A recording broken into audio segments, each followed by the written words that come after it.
বিধানসভা নির্বাচনের এখনও কয়েক মাস বাকি। তবে এর আগেই ২৬-এর বিধানসভা নির্বাচনে বিজেপির সরকার গঠন হলে সরকার কি সিদ্ধান্ত নেবে তা বলে দিলেন মুখ্যমন্ত্রী হিমন্ত বিশ্ব শর্মা। তিনি বলেন, মুখ্যমন্ত্রী হিসাবে হিমন্ত বিশ্ব শর্মা আবার মুখ্যমন্ত্রী হলে প্রথমেই রাজ্যে ইউসিসি অর্থাৎ ইউনিফর্ম সিভিল কোড লাগু হবে। তিনি মুখ্যমন্ত্রী হলে প্রথমেই অসমে ইউসিসি বলবৎ করবেন। সেই সাথে মহিলাদের বিবাহের জন্য অসমে আসবে নতুন আইন। মহিলাদের বিবাহের ন্যূনতম বয়স 18 বছরের পরিবর্তে করা হবে 21 বছর। আগামী বিধানসভায় এই আইন আনবে সরকার, এই ঘোষণা করেছেন মুখ্যমন্ত্রী ডক্টর হিমন্ত বিশ্ব শর্মা। 2 দিন ধরে উত্তপ্ত পরিস্থিতি বিরাজ করছে ধর্মনগরে। বৃহস্পতিবার দলীয় পতাকা হাতে নিয়ে প্রকাশ্যে বিরোধী দলের বিধায়কদের উপর আক্রমণের চেষ্টা। এমন নজিরবিহীন পরিস্থিতি তৈরি হলো খোদ জেলা পুলিশ সুপারের অফিস প্রাঙ্গণে। প্রশাসনের চোখের সামনে এমন ঘটনায় সাধারণ মানুষের নিরাপত্তা কোথায়? এই প্রশ্নই এখন ঘুরপাক খাচ্ছে রাজনৈতিক মহল থেকে সাধারণ নাগরিকদের মধ্যে। উত্তর ত্রিপুরা জেলা কংগ্রেস ভবনে শাসক দল বিজেপির কর্মীরা ভাঙচুর চালায় এমন অভিযোগ ওঠে। তার প্রেক্ষিতেই এদিন কৈলাসহর থেকে কংগ্রেস বিধায়ক বীরজিৎ সিনহা, বদুজ্জামান সহ একদল প্রতিনিধি দল ধর্মনগরে জেলা কংগ্রেস অফিস পরিদর্শন করেন। পরিস্থিতি পর্যালোচনা শেষে তারা জেলা পুলিশ সুপারের সঙ্গে সাক্ষাৎ করে বিষয়টি বিস্তারিতভাবে তুলে ধরেন। এক ভয়ঙ্কর দুর্ঘটনা, অয়েল ট্যাঙ্কারের ধাক্কায় 2 স্কুল পড়ুয়ার মৃত্যু। এই মর্মান্তিক দুর্ঘটনাটি সংঘটিত হয় বৃহস্পতিবার শিলচর ইম্ফল জাতীয় সড়কের লালপানি এলাকায়।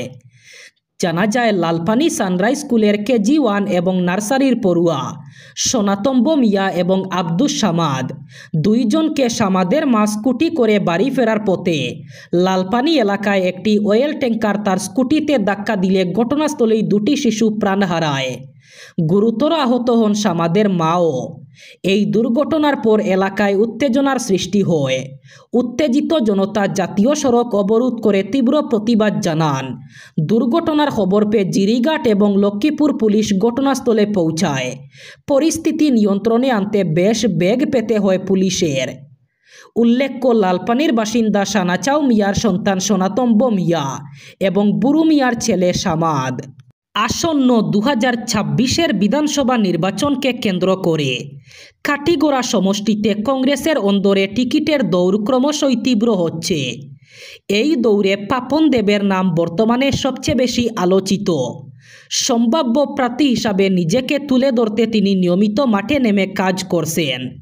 তারই অংশ হিসাবে বদরপুর শহরে ব্যাপক জনসংযোগ অভিযানে অংশ নেন তিনি। দলীয় কর্মীদের নিয়ে বদরপুর বাজার এবং স্থানীয় ব্যবসায়ী ও স্থানীয় মানুষের সঙ্গে কথা বলেন, তাদের সমস্যা শুনেন এবং সমাধানের আশ্বাস দেন। সাধারণ মানুষের সাড়া ছিল চোখে পড়ার মতো।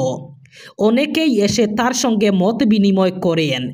জনসংযোগ শেষে পাপন দেব জানান, কাটিগড়া সমষ্টির মানুষই তার শক্তি। তিনি মানুষকে পছন্দ করেন। সেই মানুষকে সঙ্গে নিয়েই তিনি মানুষের পাশে থাকতে চান। দল যদি তাকে দায়িত্ব দেয় তাহলে তিনি নিষ্ঠার সঙ্গে পালন করবেন। উন্নয়ন, স্বচ্ছতা আর মানুষের সমস্যার সঠিক সমাধান হবে তার মূল লক্ষ্য। কোনো রাজ্যে বুথ লেভেল অফিসারদের মৃত্যু। কোনো রাজ্যে আঞ্চলিক বুথের জন্য বিএলওদের দ্বিগুণ হয়রানি। কোথাও বা জোর বৃষ্টির কারণে কাগজপত্র নিয়ে ভোটারদের কাছে পৌঁছাতেই পারছেন না দায়িত্বপ্রাপ্ত বিএলও। এইসব যুক্তি এবং কিছু উদাহরণকে সামনে রেখে ভোটার লিস্টের চলতি বিশেষ সার্বিক সংশোধনের বিরুদ্ধে অর্থাৎ এসআইআরের বিরুদ্ধে সুপ্রিম কোর্টের কাছে এসআইআর প্রক্রিয়া স্থগিত রাখার জন্য আবেদন জানালো বিভিন্ন রাজ্য। এই পরিপ্রেক্ষিতে নির্বাচন কমিশন অথবা ইসিকে নোটিশ দিয়েছে শীর্ষ আদালত। জমিনি স্তরে স্পেশাল ইন্টেন্সিভ রিভিশনের কাজ সর্বত্রই খুব স্বাভাবিকভাবে চলছে বলে শীর্ষ আদালতের শুনানি পর্বে জানিয়েছে নির্বাচন কমিশন। আয়োগের আইনি প্রতিনিধি সিনিয়র অ্যাডভোকেট রাকেশ দ্বিবেদীর দাবি, বাস্তবে সবকিছুই মসৃণভাবে এগোচ্ছে। একাধিক রাজ্যে 99% এনুমারেশন ফর্ম অর্থাৎ নাম তোলার আবেদনপত্র বিলি করা হয়ে গেছে। বিভিন্ন রাজ্যের নির্বাচনী আধিকারিকরা নিয়মিত এ ব্যাপারে রিপোর্ট পাঠিয়ে দিচ্ছেন। তার অভিযোগ, তবু গোল বাঁধাচ্ছেন কিছু নেতা এবং রাজনৈতিক দলগুলির একাংশ। তারাই এইসব অভিযোগ তুলছেন। এর কোনো ভিত্তি নেই। শুনানির সময়ে বিভিন্ন রাজ্যের খতিয়ান শুনতে গিয়ে প্রধান বিচারপতি সূর্যকান্ত লক্ষ্য করেছেন, যেখানে 1 বছরের প্রথম এসআইআর সম্পন্ন হয়েছে, সেই বিহারে নাম বাতিল করার বিরুদ্ধে তেমন কোনো বড় সংখ্যায় আপত্তি জমাই পড়েনি। শ্রীভূমি জেলায় জাতীয় খাদ্য সুরক্ষা যোজনার অধীনে অন্তোদয় অন্ন যোজনা এবং প্রায়োরিটি হাউসহোল্ড রেশন কার্ডধারীদের ডিসেম্বর মাসের ভর্তুকিযুক্ত মসুর ডাল, চিনি এবং লবণ বরাদ্দ করা হয়েছে।